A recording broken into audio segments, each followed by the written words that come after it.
Hi, good morning, everyone. My name is Elena Pineda with Forge Breast Cancer Survivor Center. Welcome to our coffee conversation today.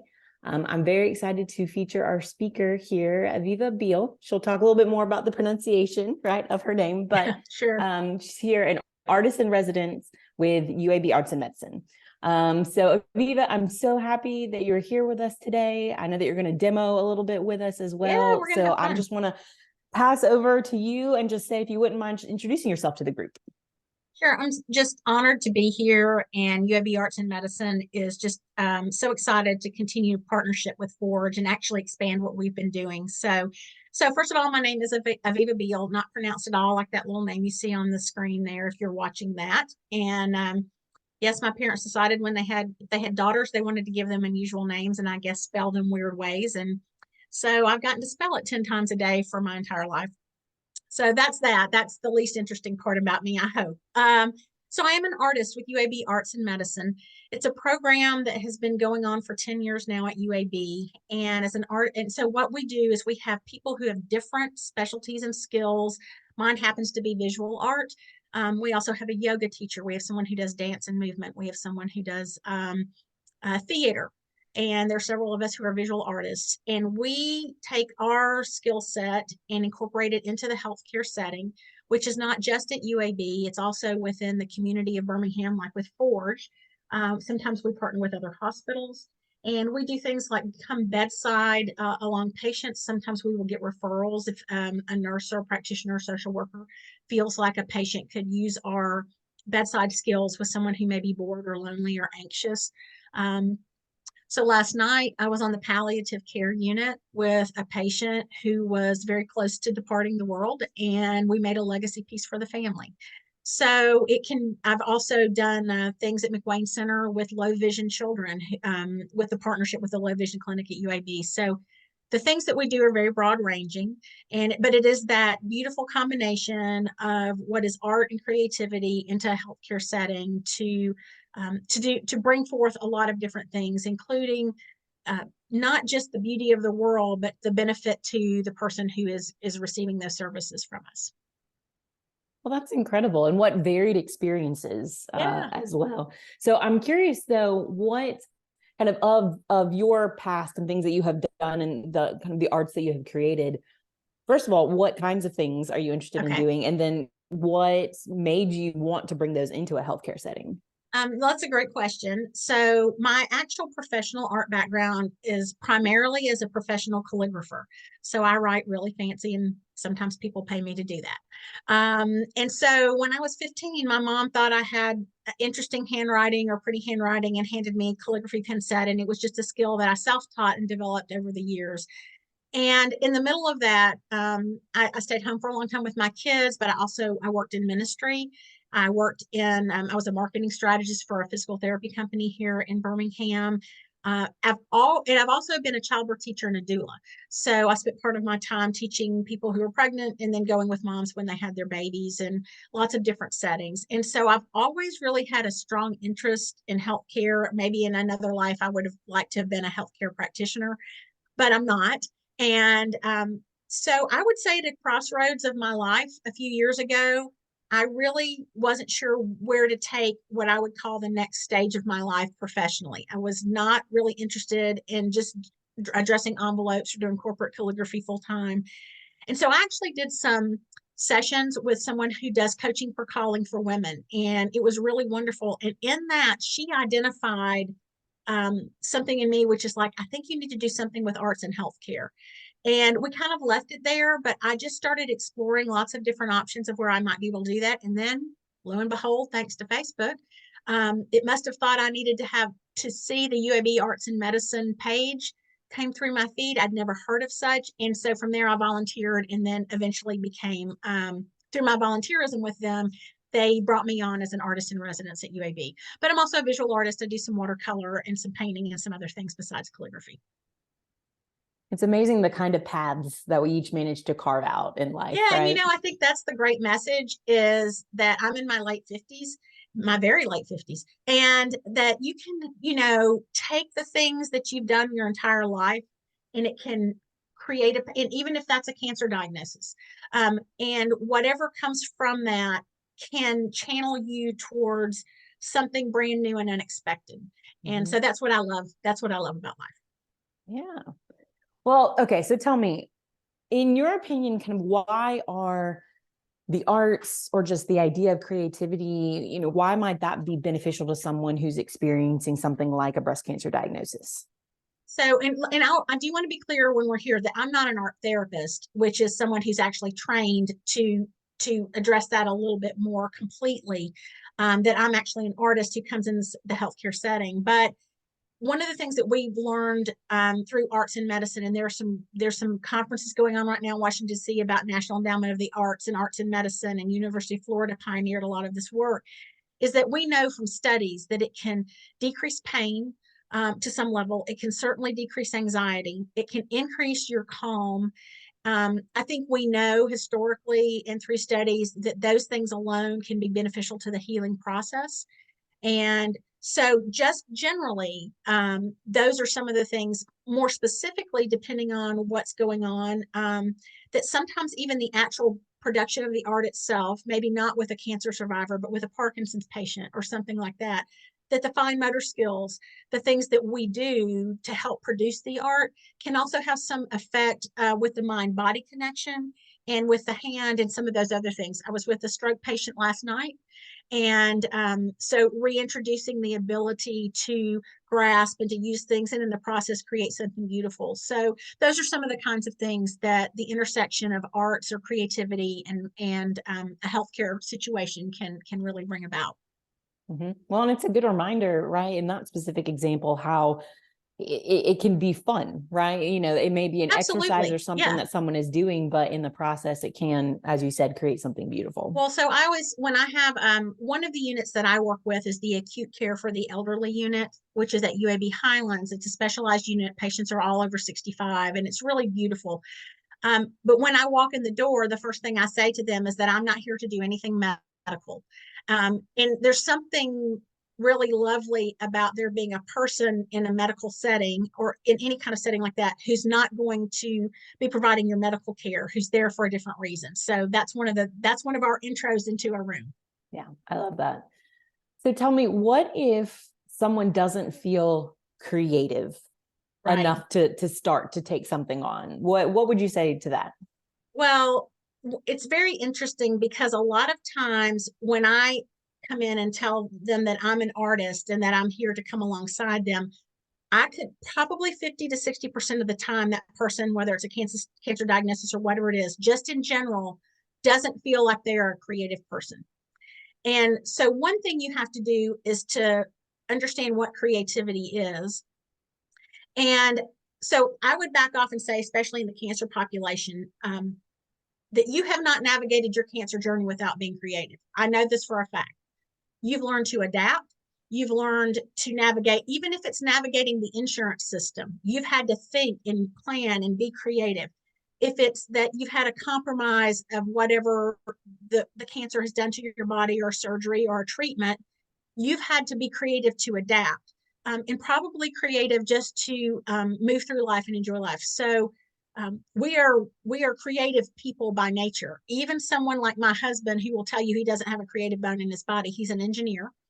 And but if you watch him put something together, or if I wanted my pantry redone, he did that beautifully. Does it look like a Picasso? No. Does it do exactly what I needed to do? Was he creative to figure it out? Yes. So one is to just kind of, it's a little shift of a mindset of what is creative. You're creative because you're a human being. Okay.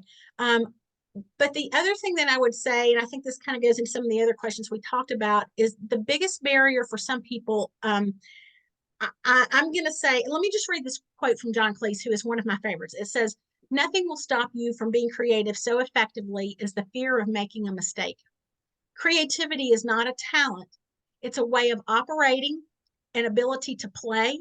To play is to experiment, it's an openness to what will happen." So sometimes when I'm teaching a class, and I just love that idea, it's fear that kind of keeps us there. But I can go into a class where we're going to be teaching painting, and I will always have someone who will almost be paralyzed about putting the paint on the paper.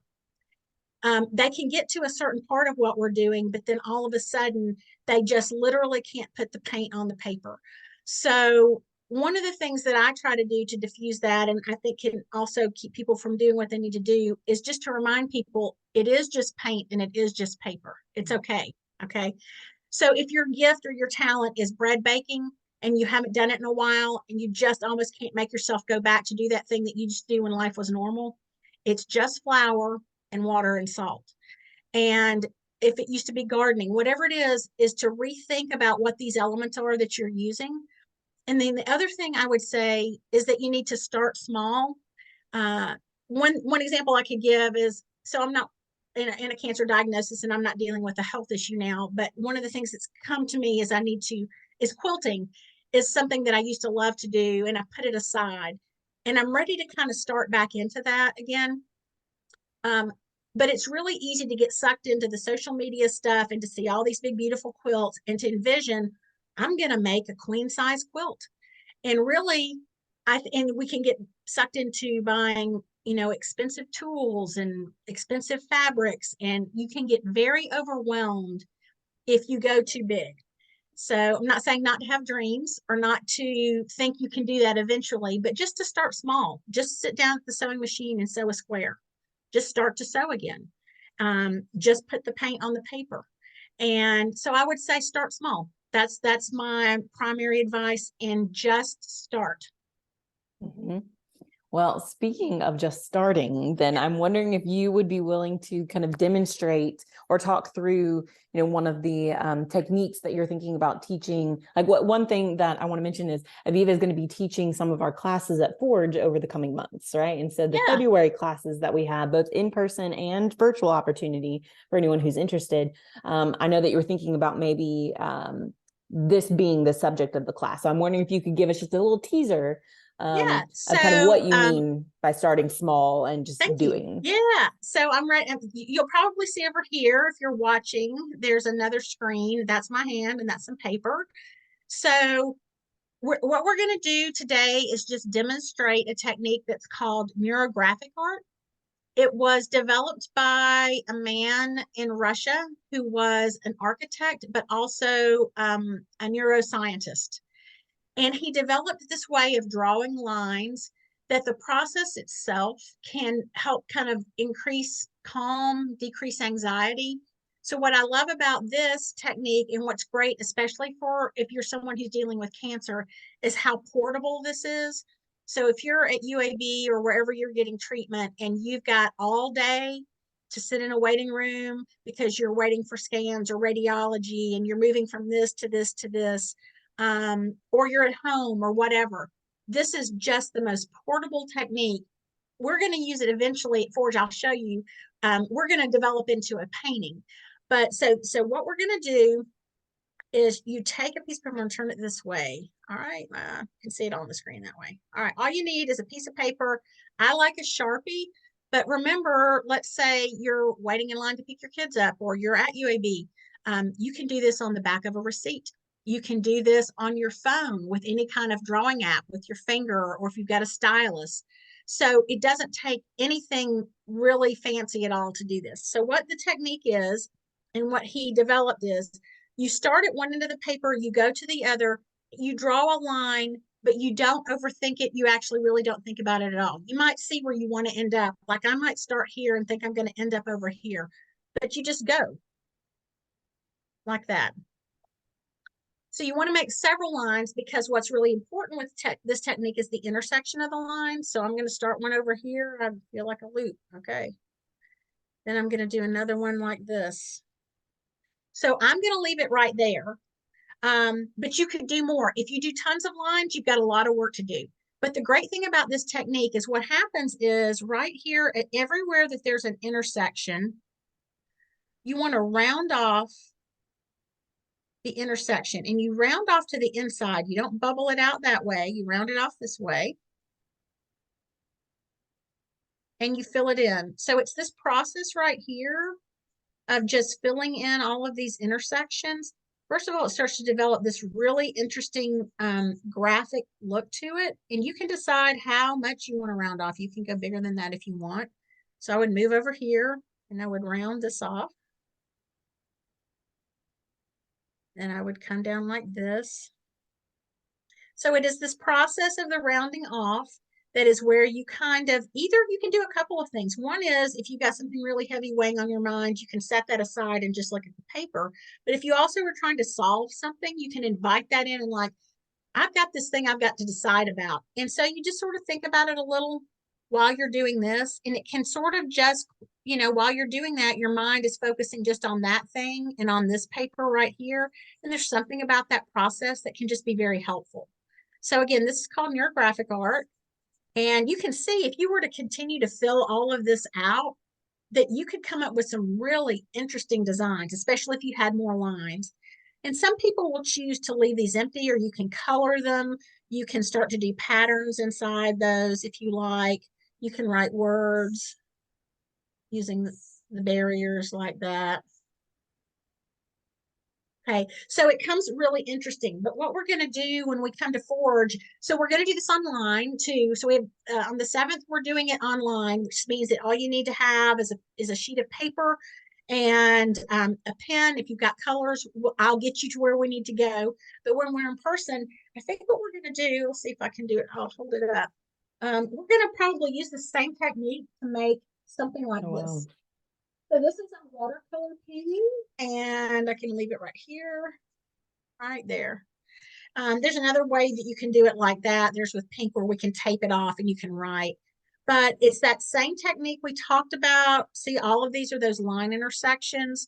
And then there's some metallic paint. It's kind of hard to see. The metallic paint's really pretty. But you choose your color palette. If someone's not really interested in a heart, there's another one that we do with it like this, which is the sunset, or this is one of my favorite ones to do.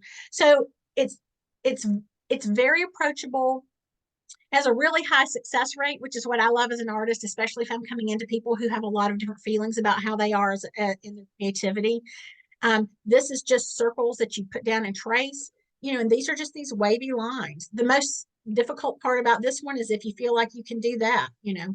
So it's a beautiful technique that creates some really frameable and beautiful art, but it's also a technique that can just be really beneficial to, oh, here's one, you see it upside down, sunset, where you can actually add some words in it. So that's what we're going to be doing. And I hope a lot of people will join us, because this is just a great technique to carry through your life, really. As you and teach, it's great to teach other family members too. You can be the teacher with this one. It's great. I also love, Aviva, how it, to your point about sometimes someone just needs to start. Right. But you look at those finished pieces of art that you just showed, and it's like, how I don't know how to do that. Right. It looks very intimidating. Yeah. And literally you can see, you saw me. I mean, this is just coloring in the lines. You do create the lines there, but here's the thing. Let's say you started and you didn't like it. It's just pencil, or it's just pen, and it's just paper. And we put that one aside and we'll stick another one right in front of you. It's just that approachable. I did this the other day with some young moms on the NICU unit, and they created and they did their own thing. That was great. You don't have to make it look like mine. It should look like you. It should be your colors. And they did some things I've never seen with it, and it was really beautiful. And I think that's what I would just really want to emphasize to people. A lot of your people who are watching may be familiar with Kate Bowler, who is she's a theology professor at Duke Divinity School, and was diagnosed in her early 30s with stage 4 colon cancer, and found that people giving the platitudes didn't really work. All those things that people like to say that are not helpful. But her thing for 2024 is just try to try. So just try to try. It's just pencil, it's just paper, it's just paint. So let's say that's not yours. Just say you used to love to bake. It's just flat. Please, go have someone else pick a recipe out for you. If you're kind of paralyzed, give them a recipe book and say, I want to try something new. You pick it out. That can be a wonderful way to start. If it's gardening, try a new bulb, or try to plant new seeds, just small dollar packet of seeds. Think small, and then it can become something beautiful out of it. So that's my thing. Just try to try. I love that. Yeah, I really do. And I mean, you've really spoken to this, I think, quite a bit, but kind of what other goodies maybe should someone make sure that they packed in their bag, like so that they can, maybe they're not feeling like a Sharpie on a white piece of Right. paper today, but what are those things that can be around in your bag, by your bedside, at your kitchen table, at your work desk, again, kind of wherever it is, that can provide those moments where if you are inspired, maybe you can take advantage of it? Are there things, not only the activities, but also like the things that someone should Yeah, have the around? things. Well, one of the things that I try to communicate, because you can spend millions of dollars or thousands of dollars on art supplies. I mean, you can go crazy, but you can also go to the dollar store. So one of the things that I try to tell people is just to start really small. Are they the best? No. Could you put them in a museum? Probably not. But uh, you might go, I would go and stand in the dollar store aisle, first of all, and just see what kinds of things spark your interest. Is it the glittery? Is it the glitter glue? Is it those kinds of things? But in terms of packing in your bag, a small coloring book, word puzzles, word games. We do those a lot. Again, that has the same effect as some of this, is while you're just circling and looking for words, those kinds of things. The other one I would say is to investigate some apps. There's one called Hue, Hue, that's really interesting. It is an app where you are seeing color values and you're just moving color values around in a puzzle. Okay. So I would say investigate apps that aren't mindless necessarily, but maybe have a little bit of creative value to them. For anybody who has an iPad, a small iPad mini or anything like that, there's a wonderful app called Procreate. It does cost, I think it used to be $9.99. I think it's a little more than that now. That's only available on iPads. It's not available on Android. Sorry about that. Because I'm an Android person, but I do have a little iPad. And that is it's a fantastic sketching, drawing thing that you can learn to do all kinds of really interesting values with. So I would say take advantage of the technology that's out there. See, explore on your phone what's available. I would say a little notebook just to jot down. Sometimes we tell ourselves, I'm going to remember such and such, but sometimes we don't, especially if you're in the middle of a cancer journey and you're doing lots of different things. To keep that little something of when you have an idea about colors or something you want to bake or something you want to do or something you want to make, is to jot that down and jot down the ideas. And so this one isn't about to be in your bag, but here's the other thing that I did when I got to this job, and I think it's great too, is when you're starting to feel that restlessness that you want to create again, is to tell people you trust around you. Tell people who will ask that you want to maybe help you in that journey, because sometimes you keep it inside too much and you're afraid to try. But there's something about people who are trustworthy that you can say, I really want to paint again. I'm really wanting to do this again. And would you just come alongside me, ask me, do it with me, those kinds of things, just to put your expression out in the world and invite people in that way. And that can also help you too. But in terms of a bag, I just, our phones are with us, sketch pads, pen pads. There's a lot of, there's some beautiful colors and markers that just the color itself is fantastic. So find a marker that you love and just keep it with you and do beautiful things with it. So that's what I would suggest. It reminds Or if me you when I was, knit or crochet, oh people who are yeah. knitters and crocheters, they always have their stuff. Well, it reminds me of, I've always enjoyed art, but I can think very, very early on, I would always ask for a prompt, right? I could never Oh, just kind of yeah. come from Yeah. within. I would always say, Mom, like, what is it that I should draw? What should I color right now? And funny enough, her answer was always a butterfly. I never Oh, wanted to draw a butterfly.